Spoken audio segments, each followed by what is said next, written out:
Welcome to Justice Ain't Cheap, a queer philanthropy podcast.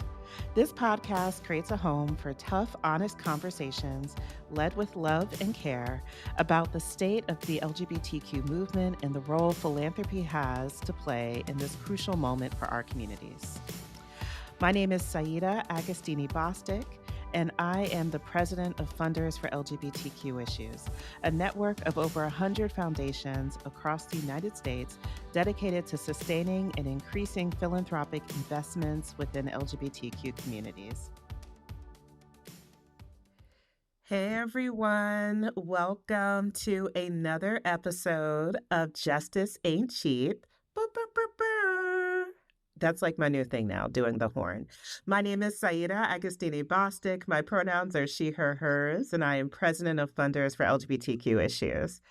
I am beyond honored and overjoyed for this conversation today, talking about the beautiful Black Migrant LGBTQ movement and ways in which funders can show up, resourcing at the intersections of race and immigration. Joining us today, we have two powerful, beautiful, mic-dropping speakers, Jonathan Jays Green from the Black Migrant Power Fund and Rose Berry from the Black LGBTQ Migrant Project. I am going to kick us off with Fannie Lou Hamer's tradition, where we start with who are you, who are your people, and what is the work you are on this earth to do? Hey y'all, I am Rose. I use they and she pronouns. I am one of the co-directors and founders of Black LGBTQIA plus Migrant Project, or BLMP for short, because that's a mouthful. We are in our 10th year. We're a national organization that does work both nationally and on the ground to resist all the systems that are attacking Black, queer, trans, and non-binary migrants and first-generation folks on a global scale. And so we are fighting for the liberation of all Black people globally, recognizing how all of our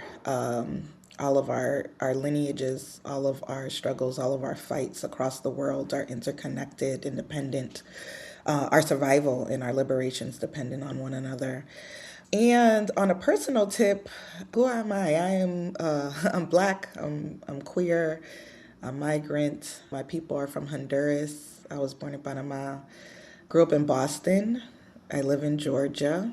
And I have been doing justice work for more than half my life. So over 20 years now, which is wild. I started organizing when I was 16. 41, which is beautiful to say out loud and also wild, never stops being wild. And yeah, I believe that I was put on this earth to do work that brings people together. I always, when I think about like why I do this work, why I got started in it, and especially in this current moment, not that it ever stops being difficult because this work is so intricately tied to our humanity and at the core of our existence, right? We're not just doing like external work, we're doing people work, we're doing hard work. But I always like to call my mom into these moments. She's an ancestor. She's passed on about 12 years ago, but I just think about her as a Black migrant woman who came to this country not speaking English, who was a single mother of three, who worked multiple jobs in order to, make ends meet. And still somehow, even with the little that we had, she always found ways to share what we had. And so anytime we had family members who needed housing, anytime we had folks stop by who needed something to eat, we always had enough.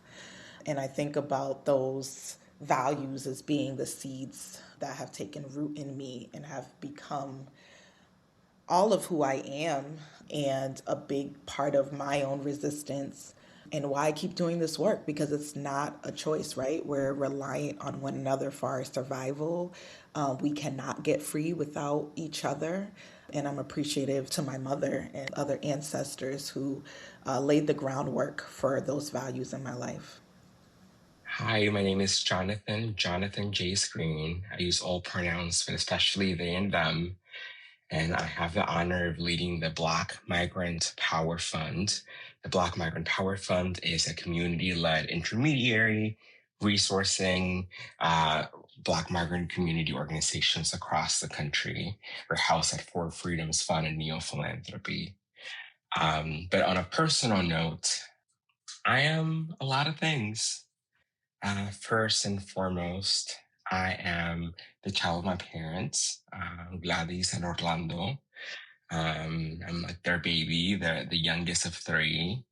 I like to say that perfection takes a couple of times, a couple of tries. My siblings don't like it when I say that, but it's fine. I am a strategist. I am a scholar. I am a fighter. I am an activist. I'm a lot of things. I believe that I am on this earth to be in tension and in a relationship with both the center and the margins of our society. I believe there is wisdom, there is power, there's knowledge. And those of us who grew up at the margins of our society, that oftentimes the centers of power do not see as valid or legitimate. So it will always be my mission to make sure that those at the center see and listen and follow the leadership of those of us at the margins. So in this particular conversation, I started organizing around immigration when I was 16, 17 years old. So also a baby. I used to be undocumented, and that was a lot of my story, both understanding the personal and familial implications, then understanding the structural pieces of this immigration system, but then being motivated to act and to bring folks together to change what the system looks like. So I grew up in Maryland, so I started organizing for the Maryland Dream Act all the way back in the early 2010s. And then at the national level, when I co-founded and led the Undocu Black Network, which is an organization that organizes Black migrants, fighting with other folks who are criminalized and really shining a light, right? Like I think organizations like BLMP and Undocu Black and African Communities Together and others really broadened the aperture of how we understood migration in this country, right? Like historically, it's been seen as a non-Black Latino issue. And I think our work collectively and individually really helped broaden that perspective. And in this era of my life and in my work, I'm really trying to make sure that leaders like Rose and others who are leading the charge on the ground all across this country have the resources they need to lead. So that looks like speaking to philanthropy and making the case for why these leaders and organizations need to have unrestricted gives, multi-year grants. They don't need to be police. They just need the dollars to be able to lead with their vision, right? So at the Black Migrant Power Fund and in partnership with Four Freedoms, we've been able to move over $6 million so far. And I think I'm particularly animated around the origin story of the Black Migrant Power Fund. So Rose and BLMP are one of the co-founders of the Black Migrant Power Fund. And it started when in around 2021, 2022, after there were viral pictures of CBP officers whipping Haitian migrants at the border. And what's so special about not like the horrific examples of state violence we see and have examples of that every day, but I think what these community leaders did in saying, all of us have been fighting for our organizations for funding individually, and we've gotten some resources, but not nowhere near where they need to be, right? So what if we actually join forces? So 13 Black migrant organizations came together to found the Black Migrant Power Fund back in 2022. And we know, and among the three of us, that there's always lots of inter-movement tension, and there's always lots of really complicated relationships. But to me, the way that folks were able to sort of put those aside and say, actually, we have to fight for the collective because we need to like this ought to change, right? Like we've been talking about how under resources our communities have been, what decades now at this point, Rose. And I just feel like, yeah, it is time for us to break that cycle. And that is the mission that I am in particularly excited to do with all of you. Thank y'all both so much. I always get to answer this question, which is low key one of the main reasons why I do this podcast, because I just get to be in conversation with folks like y'all and also just think about, like, for me, how my understanding of self shifts every time I hear folks like y'all share your journeys and your perspectives. So, who am I? I am a lover of Olivia Dean, who, just so folks know, she is part Guyanese, which is, I think, the most important part, which means that we have two recent major musical stars that are Guyanese, which are Rihanna and Olivia Dean. That's really important to know. In terms of who my people are folks who study joy. My people are Afro Guyanese. My people are Arawak. My people are obsessed with reality television. And the work that I'm here on this earth to do, I think my work is to help us study hope as a discipline. Like to really, really know like that our work isn't about contraction or making ourselves smaller, but becoming bigger and taking up the space that we own and have a right to. So, with that, we are just going to dive right in, y'all. And both of y'all kind of talked about this a little bit. So, I'm excited to kind of hear more of your thinking about this. What inspired y'all to become part of the migrant justice movement? I can go just because I just appreciate how much the three of us have in common already. I'm also the baby of three, and Aw. I also love reality television. Oh my So, God, we'll have to have a conversation after this. But sorry, I digress. Please, please continue.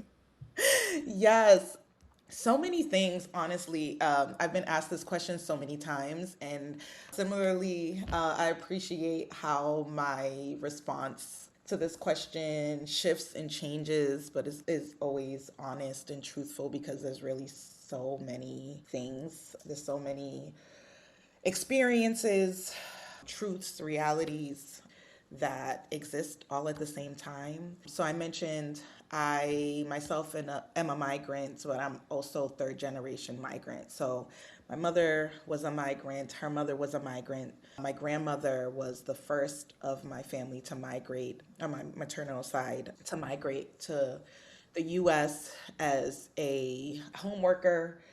She had 7 kids. And so she migrated with the hopes of being able to, create some sort of a foundation for her kids to be able to have, better schooling, to be able to have access to things that they didn't have back home. And, what's the saying? Everything that glitters ain't ain't gold, right? And so, her children eventually migrated to the US as well, most of them, like my mother, for school, and, came to realize that they were faced with many of the same obstacles that they were faced with back home, right? They were still Black, they were still poor. And meeting that terrain also from a place of that they aren't familiar with. And so I grew up witnessing the ways that these women, these matriarchs, still managed to create a life for themselves, still managed to create a life for their kids, still managed to share that life with community. And that powerful resistance definitely serves as a model for me. Also, in my own work, again, starting as a young person in movement work, and kind of like I have a similar movement story to, like, I feel like many others where we kind of move around trying to find our place, our space within movement. And so I've worked across sectors and always found that no matter what work I was doing, there was a part of me that always felt left off, that felt silenced, that felt left behind. And it wasn't until being a part of founding BLMP that I was like, a sigh of relief. Like, this is actually where I can be my full self in a way that I've never been able to be in any other space, including in movement work. So I was often finding, for instance, in, doing Black specific organizing work, that we didn't have a deep enough analysis around Black migration in particular. And when I was doing migrant justice work, to Jonathan's point, there was close to no analysis around global anti-Blackness. And oftentimes, Black folks are being invited into those spaces just to be tokenized, but not because there was an actual commitment to addressing anti-Blackness in our strategies. And so I think the culmination of those experiences, also myself being and underdocumented for them up until I was 25. And so those real life experiences of, not having the necessary documentation to get a driver's license, to go to school, to get healthcare, to do the basic things that should be given, right? That should be a human right. The culmination of those things led me to recognize that if I was going to engage in movement work, it had to be work that recognized and visibilized my own humanity and the humanity of my folks, where we are not forced at any point ever to leave off any part of our identity and who we are. Those things are what brought me into migrant justice work, but it's also what keeps me committed to migrant justice work. It's what keeps me grounded in these moments that are really effing hard. That it would be easier. I joke with my folks all the time. Not that I would ever do this, but I joke with my folks and be like, I could go work at Google. I don't need to be, moving is not easy, especially in the beast of the belly child, where we are firsthand experiencing all the impacts of systemic harm, while also experiencing it through our loved ones back in our home countries. It's really hard, and might be easier sometimes to just go work for corporate America, but it's a deliberate decision to keep doing work that continues to visibilize our own humanity. Thank you, Rose. Jonathan, what's on your heart? Yeah, one, just a lot of resonance with what Rose has shared. A lot of the work that I do is rooted in love. I feel like I don't talk enough about love, but it's ever present when I think about being a 16, 17-year-old kid and realizing that I was undocumented and like that all these stories about the American dream that were packaged and sold to me, even when I was outside of the United States in Panama. There was a lot of there was a deep heartbreak of realizing the conditions and the realities for a lot of people, not just immigrants, but a lot of people who don't quite have access to this American dream, right? But what really got me to take action, to like organize, to push, to change things was a love of for self, but also like community and people of like, this can't be how we're living. Like we deserve better, and better is somewhere, and we gotta come together and get to better, right? Like just as simple as that, right? So I think it's both love and maybe also faith of like faith in the possibility of something that something could be different other than what it is today. And so because my work is rooted in these like values, echoing some of the things that Rose has shared, it's just been really difficult, right? So being in my 20s, co-founding UndocuBlack and being like a 23, 24-year-old, like an executive director, which was wild, trying to like raise resources, trying to vie for power for our community so that we could change the structures and the systems that were literally depriving us of air. So when I think about those experiences, I think that is what kept me like grounded as part of the immigrant justice movement in that era. I think right now, those same values and beliefs ground my commitment and my work with the Black Migrant Power Fund, because if I love us as a community more broadly, I want us to have a government and an economy that recognizes our people's humanities and brilliance, right?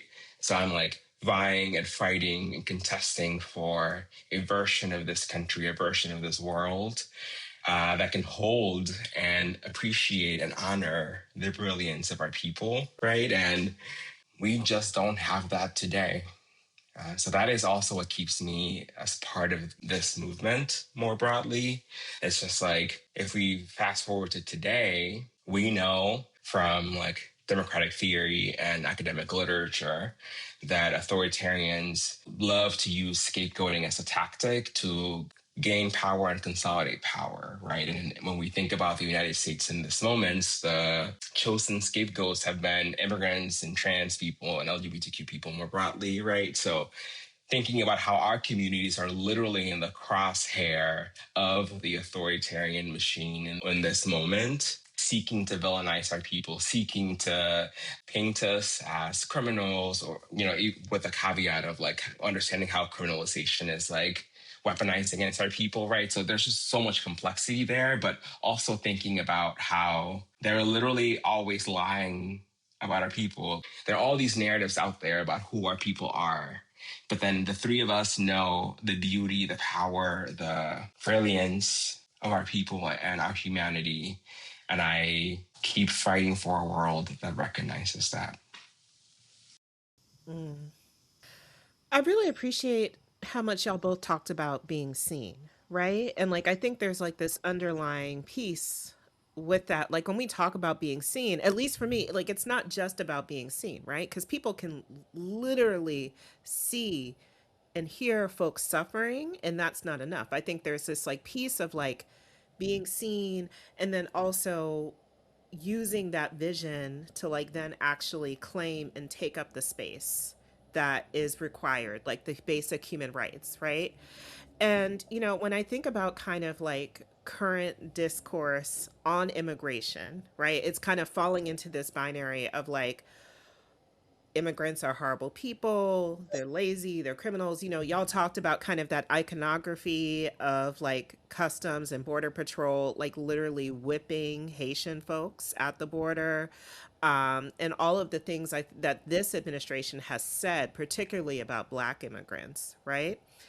And yet, we don't really hear about Black, queer, and trans immigrants within this context. We don't really hear much about Blackness in general in terms of like immigration, right? And so, what is it important for funders to know about the absence of Blackness in conversations about immigrant justice right now? Before I answer that question, if I may, Saida, the being seen is so fraught, right?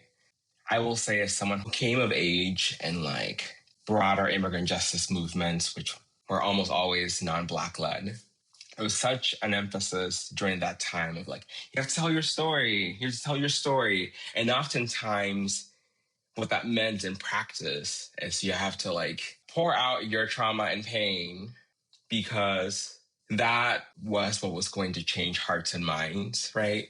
And what that changing hearts and minds at that time, I realized what that actually meant is like we have to go after the white moderate. Like that is how we win power. So like you, queer Black kid, come tell us your sob story to this audience, right? And like so there's just a lot of like tokenization around being seen in that way. And I know that's not what you were saying, Saida. As you said, this piece around being seen, it made me think about how much healing I've had to do around like how much I even want to be seen on immigration. I just want to like name that. We can unpack that later. So that's one. Number two, having worked on Black migrant issues for over a decade now, which, by the way, is really wild to say.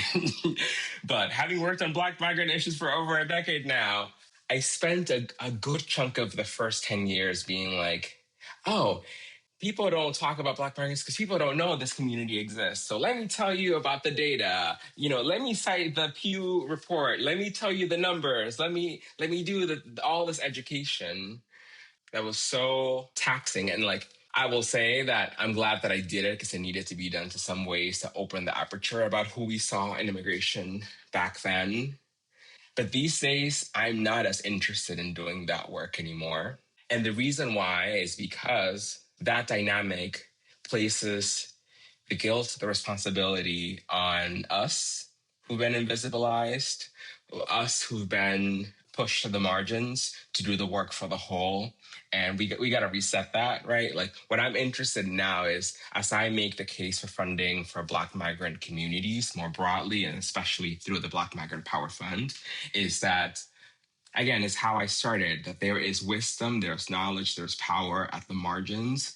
And I believe that we at the margins have insights and strategies that have not been tested to scale yet that could really help solve a lot of our current problems. So, for example, some of the most recent meaning the past year, some of the most recent developments on immigration have come, and even victories during unfriendly administration have come from Black women, Black migrant women, and corners in the Black migrant movement. So, for example, earlier in this year, there was a push to talk about, we know that Haitian TPS has been on the chopping block as many other TPS protection, and TPS means temporary protected status. Of folks who may not know, this is a category of immigration status that allows hundreds of thousands of our community members, right, to have legal protection, to be able to work,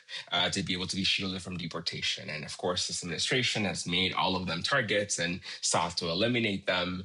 But when I think about the way that Haitian migrants, Haitian women in particular, have led and through really innovative cases, whether it has been leading through a discharge petition with Congresswoman Ayanna Pressley, all of these strategies were strategies that folks who have been working on immigration for decades were like, this has never been done. It was not going to be successful. And our community leaders were like, yeah, but like our people are on the chopping block, so we got to try new things, right? And got to be persistent. So, and for us to even be able to get a House floor vote on this, bypassing the authority of the Speaker of the House, speaks to the beauty and the power and the innovation that it is, and those communities at the margins, right? Like the immigrant justice movement, the social justice philanthropy, what have you, has never fully resourced Black migrant leadership and organizing to scale. So it has been like how much the sector and the corner of the sector has grown to this point is honestly really impressive given the very little resources folks have been given. But we're also leaving solutions and brilliance on the table, right? Like a lot of these large funders are saying like, oh, we need to like go get moderates and Republicans. Okay, we actually believe that we need a full approach that includes all of those strategies, but we continue to skip over this portion of the community that has lived experience, that has brilliance, that ought to be resourced if we want to win. Now, whether or not we want to, I'm gonna leave that to them. But I just think it's really important to highlight that again, there is wisdom at the margins. Rose? Yeah, lots of resonance. Thank you, Jonathan, for what you've shared already. I think I'll start by just acknowledging, right, that it is very deliberate that Black liberation work is under resourced. And also tying that into the fact that much of the dollars that we are denied access to are dollars that were generated off the backs, the blood, the sweat, the tears of our people, of Black people globally, of enslaved African folks, right? Of the labor of our people. And so there's irony in the fact that now we have to fight to gain access to those resources that don't rightfully belong in the hands of the folks who own it, right? So recognizing that as our starting place, and then also tying that to much of the conversation we've already been having, right? About like why there's a need for movement in the first place, why we have to fight for basic rights, why we have to fight then for the resources to fuel that work. The Black Migrant Power Funds, the Undocu Blacks, the BLMPs only exist again, because of the blood, sweat, and tears of our folks, because we're willing to do the work even when it's not funded, because we're willing to do the work even when we're not paid for it, and we shouldn't have to. And so I struggle with the tension, even when being in conversations with funders who are on the right side of justice, when I'm still having to explain that we shouldn't still be fighting for unrestricted multi-year funding. That's wild. Again, as someone who's been doing this work for decades now, Wild. I just want to underscore wild. it's such an outdated request. You know, when you're talking about like big philanthropy, these huge institutional donors, they are funding the work that they believe in indefinitely. And so that's why I had to let it sink in when Jonathan was speaking to the fact that we have never experienced movement at scale. We've never experienced what the potential of the change is that we would create if we were fully resourced to capacity. And so when I'm talking about resource, I'm not just talking about funding the work, because that's another call to action for funders. Is often funding the work just looks like funding the actual work. That's not being tied into the reality that it's people who carry out work. And so people need to be resourced. And resource doesn't actually just mean compensation, though that is a piece of it. People deserve to be paid for their work. People also need to be well. People need to have health care.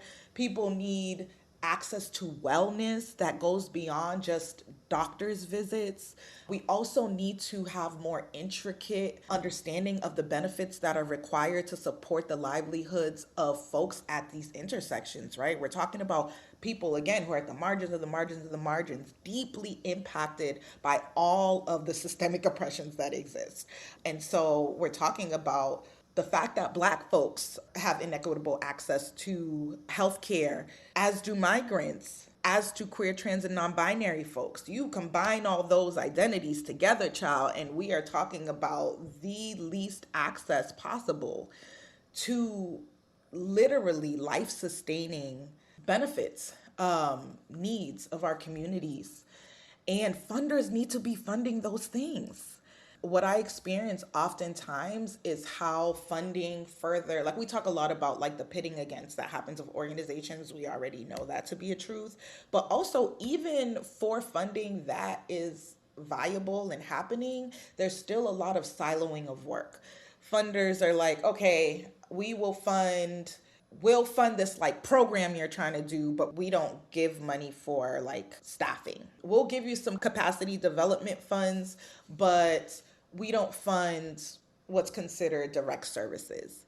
And it's like, as an organization that isn't even a direct service provider, we acknowledge that we cannot run successful deportation defense campaigns that are about getting our people released from detention facilities without acknowledging that once people are released from detention facilities, they need housing and clothes and shelter and healthcare and jobs in order to survive. And so again, going back to like, it's such a bare minimum request to ask that funders actually put the ownership of decision making over money to the people who actually know what is required in order to carry out the work. Rose is dropping gems, okay? And I just want to underscore how exhausting it is that we're still having these conversations, right? In 2026. Again, as someone who's been in and around the philanthropic sector for the past 6 years, like I know that when like a private foundation believes in a leader, they just cut $1 million check without really a whole lot of hoopla, you know, and yet and still like our folks are put through the ringer for like a 25K grant. I just don't want to pretend anymore, right? That there is like a meritocracy and like how these funding decisions are being made.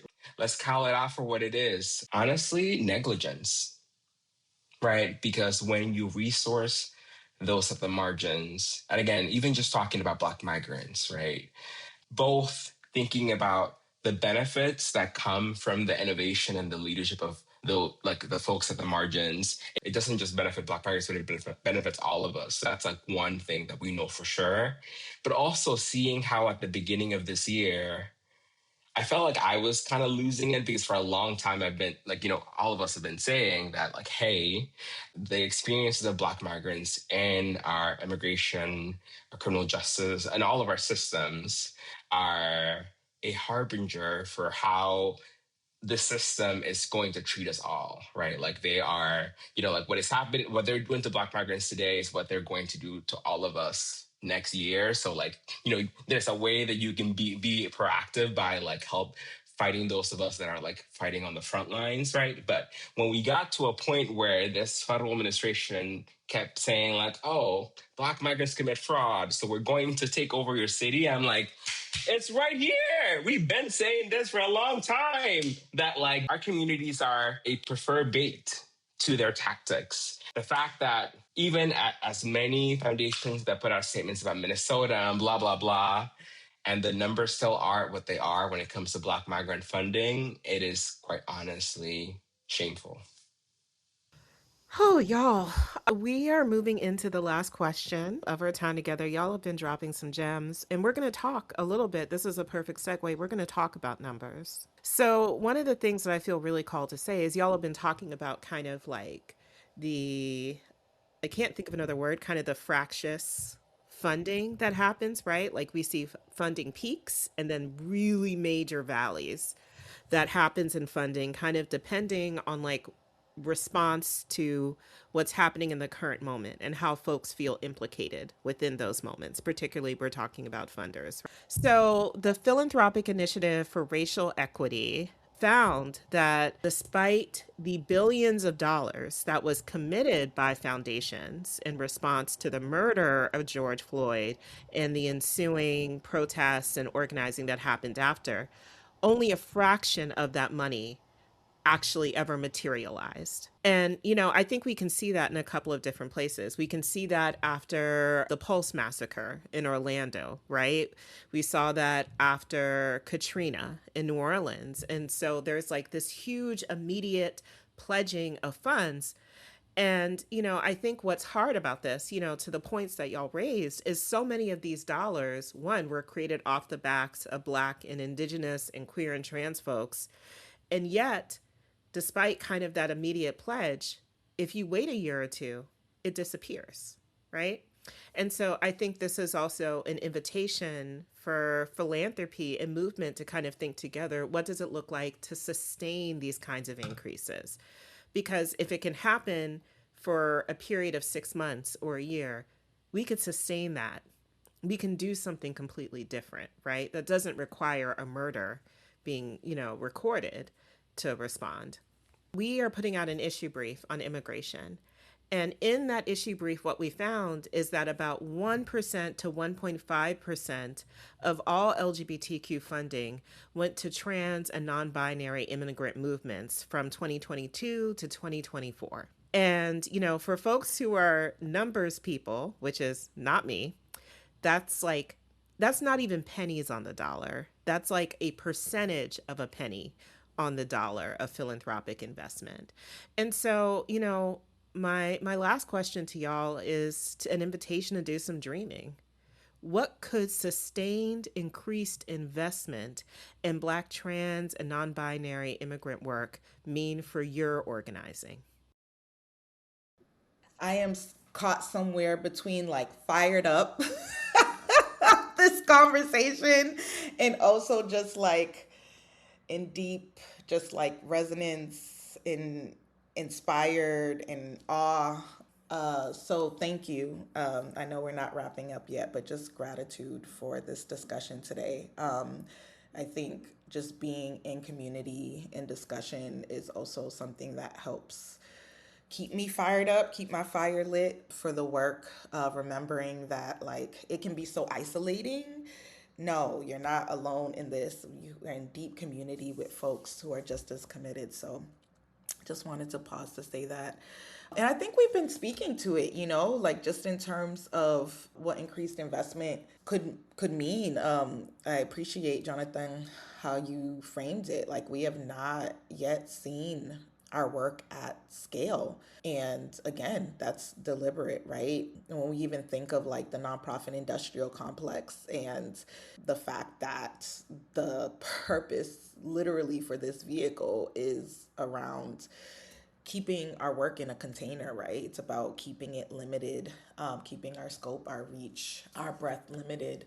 And the way, therefore, that work is funded is also limited. And so I think it's a call to action to funders to take the same sort of bold approaches that we've, as folks carrying out the work, are constantly tasked with. I always kiki a little bit at RFPs that talk about, like, what is your bold, innovative, idea to move the work. And what we know to be true historically about movement and what actually is required, the length of time required in order to make actual lasting change, is long-term movement. It takes investment, right? It takes investment of like work and time and labor, but it also takes investment of dollars. And what we've seen historically, much to my earlier point as well, is oftentimes that money isn't actually coming from externally. That money is coming from, like, we fund our own movements, right? Like all the things we already know, that our folks actually give the most of highest percentage of our own money back to the work that we believe in. And so that, even though that still stands to be true, we're also talking about that reality, not like in the midst of the worst economy one of the worst economies we've experienced in our lifetime. So even though we know that our folks are giving back to community, our folks don't have money to give back to community. And folks who have power and access to the money are also holding their purse strings tight right now because of compliance and because of threats from the government around investing in this critical work at a time where it's more critical probably than ever before in our lifetimes. And so increased investment would actually look like us being able to take a more holistic approach to our strategies. It looks like not having to pick and choose what are the pieces of our work that we actually are resourced enough to carry out. I am very, very, very grateful that the forethought of the founders of BLMP had created a strong enough foundation for us that even in this very, very difficult moment where, much like other organizations, we're also being defunded, we are still able to sustain ourselves. But that's, again, not because funders believed in us enough to provide sustainable funding. It's because we put the building blocks in place and knew what would be coming down the line. To your point, right? We've seen it. It's the vicious cycle of philanthropy, right? Whatever's the hot topic, we get a bunch of money funneled into movement that then gets withdrawn as soon as either the hot topic shifts or there's enough threat that philanthropy feels to no longer fund that work. And that's what we're experiencing currently. So though we're sustainable in the moment, we're going into our 10th year. So shout out to BLMP for that. But another 10 years from now, will we still be here? And what is required of us, but also what is required of folks who actually have access to power and resources to be able to make sure that our work is here for the long haul. Just need to take a deep breath. And I thank you, Saida, for asking us this question because more often than not, and I won't speak for you, Rose, more often than not, we're asked, can you do more with even less? Very few people are asking us, like, what would it look like for you to be fully resourced to do what you think needs to be done for our people to be free? So I appreciate the invitation and deeply resonate with what Rose has shared so far as well. What I really want to see is really basic. I want the story, the agenda, the policy outcomes on immigration in this country to be driven with, to be centered with Black LGBTQ folks in this country. And when I say that, I mean both Black migrants, but also Black Americans. I think when I think about the last time that we had major legislative change and immigration was before the turn of the century, right? And over the past 20 plus years, we've tried a whole host of strategies, a whole host of movement approaches and legal and all the other things. And we've yet been able to transform this thing. So my invitation to funders who are listening to this is like, hey, what if we tried something we have not fully tried yet? That would be to resource Black, migrant, particularly LGBTQ, to resource that type of organizing and leadership to scale so that we can be fully one of the co-architects of what this system looks like moving forward. That is just like a very basic invitation. But again, one that has not been tried. We've tried the like, we just need to moderate. We need to go to the center and to the right. We've tried the like, let's not talk about immigrants. Let's just talk about, the law, or let's just talk about white Americans, like we've tried all these other things, but we've never tried resourcing Black migrant leadership and organizing to scale. And I believe that until we do that, we will continue to struggle with a death-dealing, broken immigration system. So the invitation is out there. You know how to reach us. You know how to reach Rose with the Black LGBTQ Migrant Project. I feel like I'm about to collect the offering in church, you can reach out to me at the Black Migrant Power Fund if you're interested in an intermediary approach. We have a community-led participatory grant-making model where community leaders like Rose and others make decisions about where the funding goes, and myself and the support team actually just guide the process. We work with the Four Freedoms Fund. There are Black migrant organizations all across this country. Whatever your strategy, whatever your topic is, we're happy to help you think about who are the folks that you are not funding in your community that you need to, right? But I think it's time. It is absolutely time. And I want to see that kind of sustained resourcing over a long period of time in ways that are community informed. I know there are lots of folks in philanthropy that think they're really smart, but I think the smartest on these issues are folks who are connected in the community and accountable to the outcomes, right? So that's why BMPF has a participatory grant-making model. So I think it's time.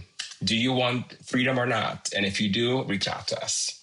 I just want to add to that because, again, I just feel like so blessed by this conversation. And as we're talking, I'm literally like visualizing how high the stakes are.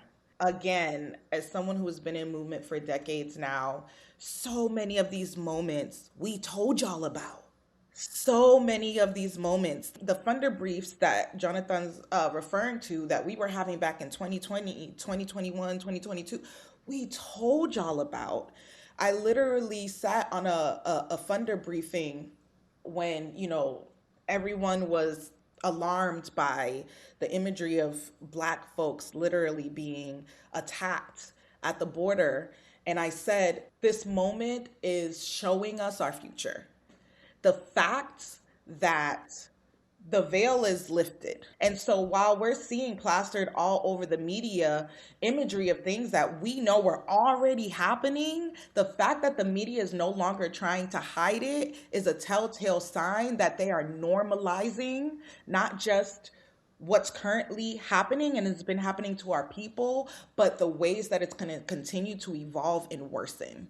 And so what we're experiencing now with living in a militarized state of ICE literally everywhere in our communities, to Jonathan's earlier point, that is not just an indication of like the way that this country treats migrant folks. It's specifically an indication of the backlash that we're receiving as the numbers of migrant folks are highly made up of Black people in particular. which is seen as a further threat to America's greatness, right?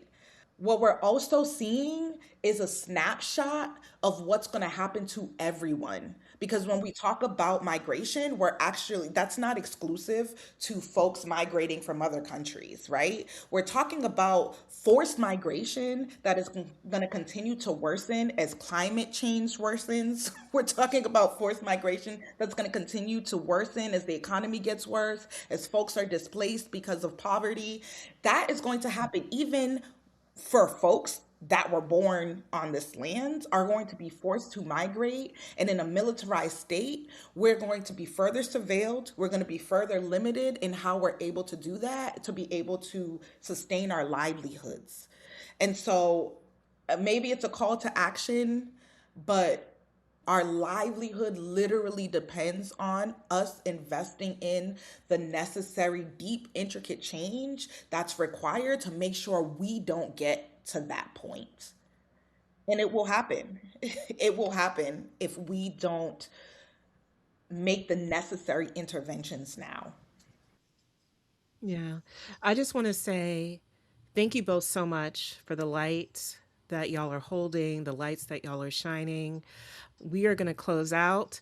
Rose and Jonathan, again, just so much gratitude for y'all's wisdom and your generosity. And thank you all for joining us. Justice Ain't Cheap is the podcast of Funders for LGBTQ Issues. Funders for LGBTQ Issues educates and organizes funders and supports power building to create an abundance of resources for the justice and liberation of all queer communities. Learn more at fundersforlgbtqissues.org.